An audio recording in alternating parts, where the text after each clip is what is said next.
nós vamos fazer aqui apenas algumas reflexões sobre a questão da jornada na reforma trabalhista, atendo exclusivamente, quase que exclusivamente, a questão da segurança, da higiene e da medicina do trabalho. São meras reflexões, não tem nenhuma conclusão já definitiva, mesmo porque a gente não sabe ainda como aplicaremos a nova legislação, se vai ser uma questão de tempo, uma questão de prática.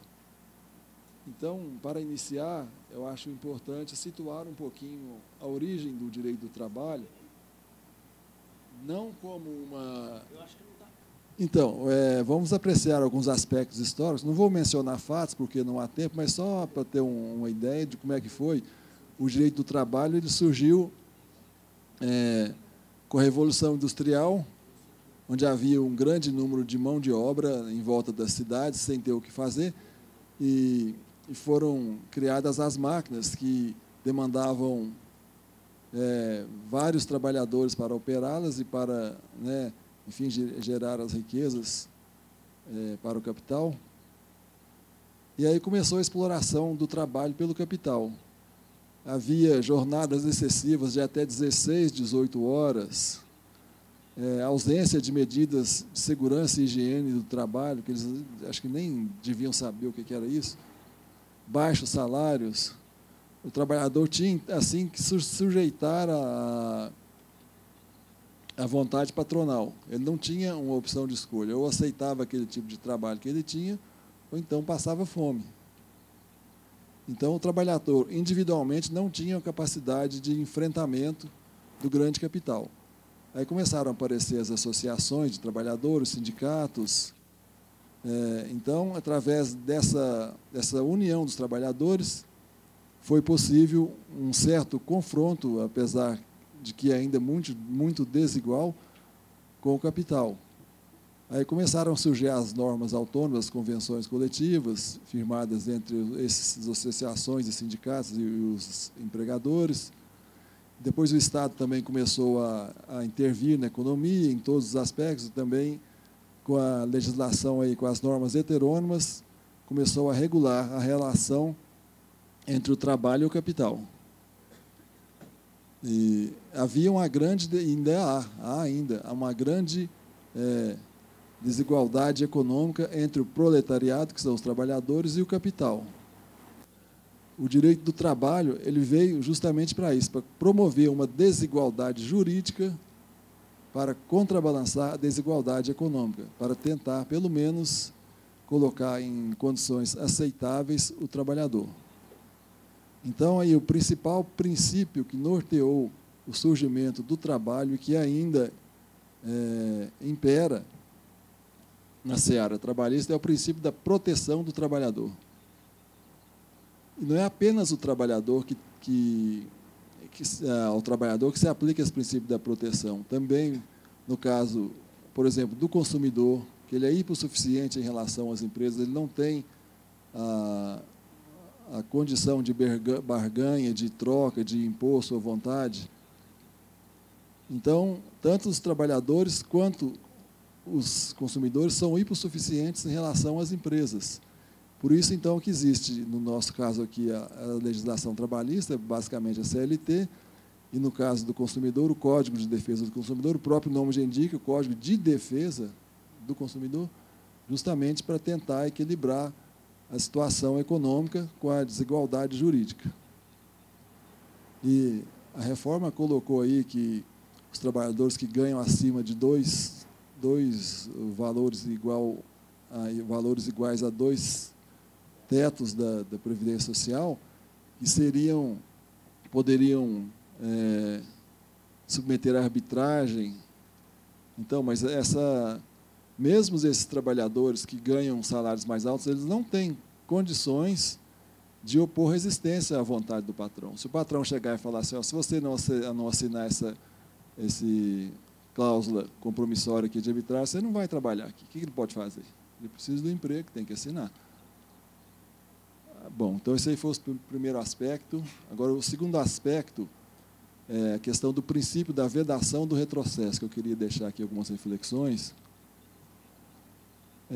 O artigo 7º da Constituição, o caput, ele prevê vários direitos dos trabalhadores, sem prejuízos de outros direitos que visem a melhoria de sua condição social. Então, o princípio está aí, a proibição do retrocesso, ou seja, atingido aquele patamar de condições do trabalhador, a lei posterior não pode reduzir isso que ele já conseguiu, porque seria um retrocesso social, o que consta desse artigo 7º da interpretação dele.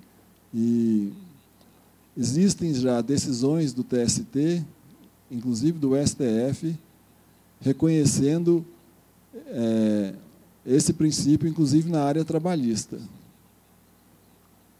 No caso do STF, por exemplo, foi o julgamento da recepção do artigo 384 da CLT, aquele artigo que fala dos 15 minutos de descanso da mulher após uma jornada normal, para fazer antes de fazer a hora extra. Então, foi reconhecido nessa decisão a existência desse princípio constitucional da vedação do retrocesso, implicitamente constante do caput do artigo 7º da Constituição.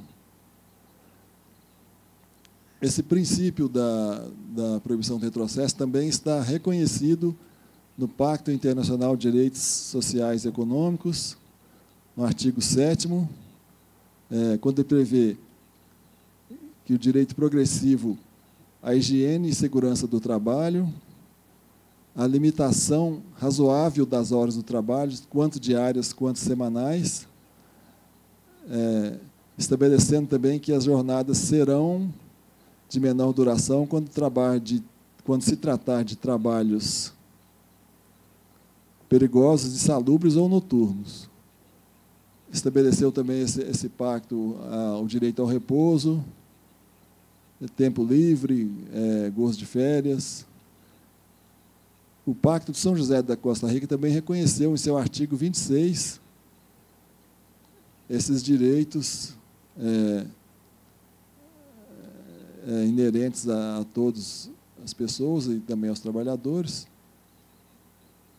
E agora, já no âmbito do STF, foi reconhecido que esses tratados de direitos humanos e convenções de direitos humanos, eles têm força supralegal, ou seja, eles estão acima da legislação ordinária e até mesmo da legislação complementar.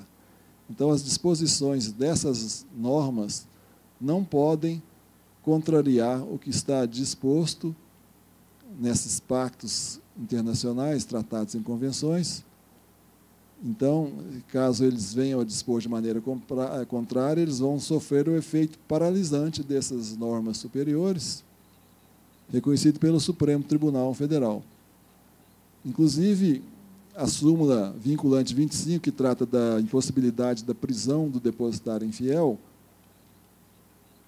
tem origem exatamente nessa prevalência das normas de direito internacional sobre as normas ordinárias. Tanto que a Constituição prevê essa hipótese da prisão, e mesmo assim, em face à vedação pelos tratados e convenções internacionais, o STF entendeu que a lei ordinária não poderia estabelecer uma disposição contrária a isso.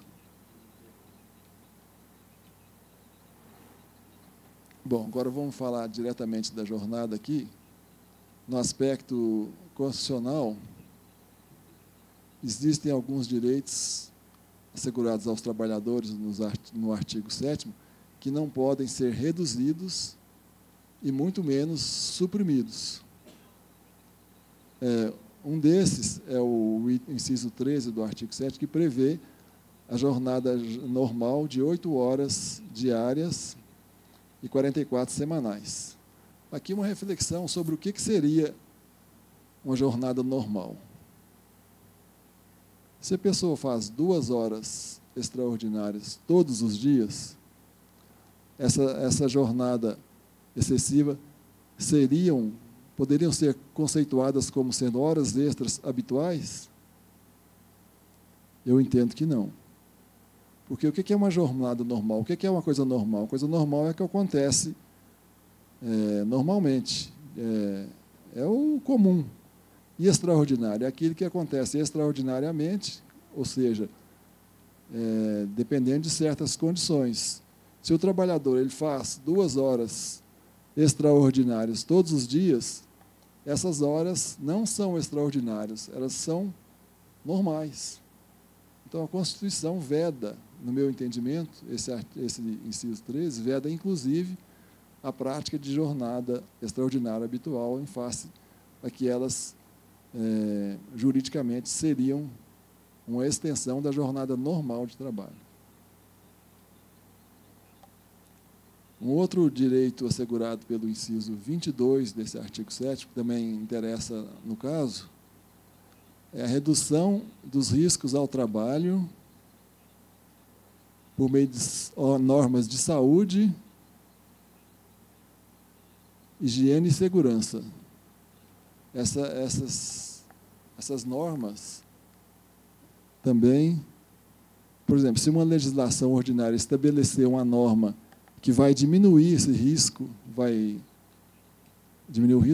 aumentar esse risco da segurança, da saúde do trabalhador, essa norma eu entendo que é inconstitucional, porque está diminuindo o direito à redução dos riscos inerentes ao trabalho. Agora já vamos passar aqui a análise de alguns aspectos sobre a jornada na reforma. Primeira questão aqui é o horário, a jornada de 12 por 36 horas. O artigo 59A da CLT já reformada permite que mero acordo escrito entre empregador e empregado transforme a jornada normal de 8 horas para a jornada de 12 por 36. Então, aí, no caso, eu já entendo que já haveria uma inconstitucionalidade, porque a jornada normal diária passaria de 8 para 12 horas. E tem mais outra questão. Esse dispositivo que eu acabei de mencionar, o artigo 159A, ele permite a supressão do intervalo intra-jornada, que pode ser substituído por uma indenização equivalente.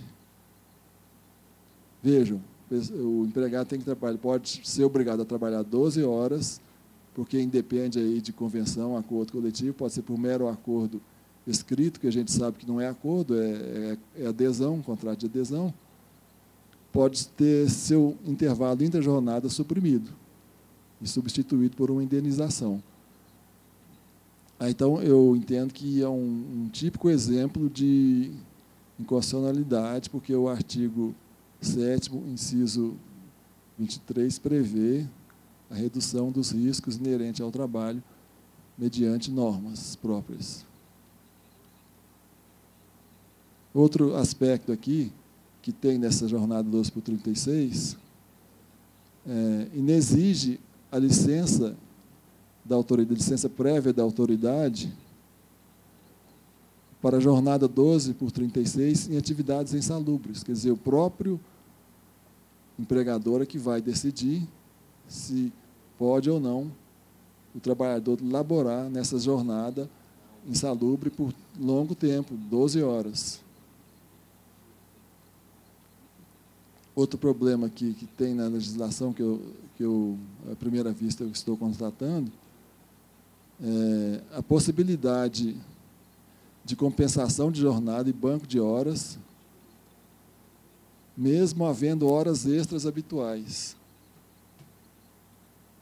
Quer dizer, nesse caso aí, as horas extras, mesmo havendo essas horas extras, pode haver a compensação, porque realmente fica difícil, porque você já vai trabalhar horas extras, você vai compensar, vai trabalhar um pouco além dessas horas extras para fins de ocorrer essa compensação. Outra coisa aqui no artigo 611.3, permitiu a redução da jornada, do intervalo interjornada, de 1 para 30 minutos, mediante acordo ou convenção coletiva. Eu entendo que esse tempo de 30 minutos é muito pouco para você almoçar, por exemplo, e fazer as suas necessidades e tudo, ter um descanso. Eu acho que é muito pequeno esse tempo também e vai contribuir para o aumento dos riscos ocupacionais no trabalho.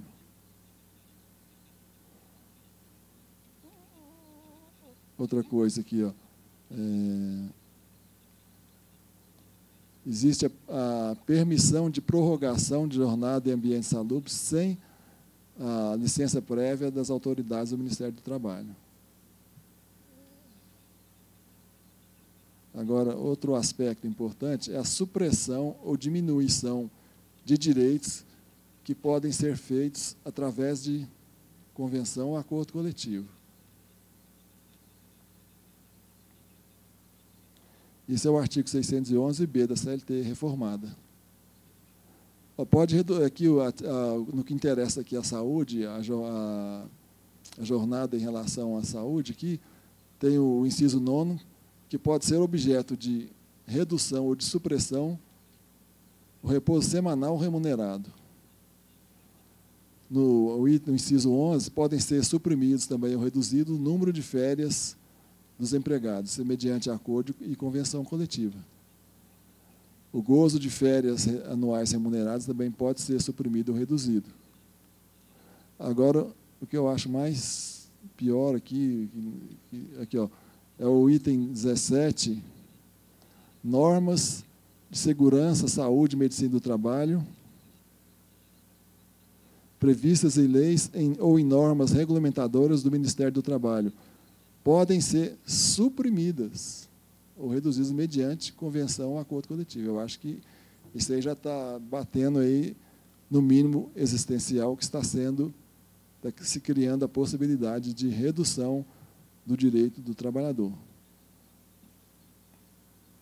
Isso não é só isso. O parágrafo único desse artigo fala o seguinte: regras sobre duração do trabalho e intervalos não são consideradas como normas de saúde e segurança do trabalho para os fins do disposto nesse artigo. Qual que são os fins do disposto nesse artigo? É a redução ou a diminuição do direito. Quer dizer, essas normas, de acordo com o que está aqui na legislação, as normas de jornada não têm nada a ver com saúde e segurança do trabalho, quando na realidade não precisa de ser médico, não precisa de saber ler e escrever, para se ter noção de que uma jornada excessiva ou a falta de descanso vai aumentar os riscos de acidentes, porque o trabalhador, em virtude da própria os erros humanos, aqui que o Dr. Valmir bem explicou, eles vão ter mais chance de ocorrer, porque o trabalhador vai estar cansado, vai trabalhar com os direitos reduzidos, sem a proteção, sem o trabalho seguro, porque as normas do Ministério do Trabalho e as leis podem ser consideradas, vão ser suplantadas pelas convenções coletivas, e é um problema que eu entendo muito sério.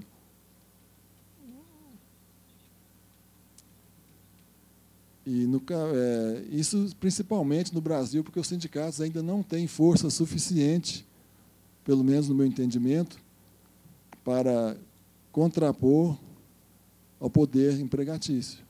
Porque os sindicatos, enquanto existir aí a unicidade sindical,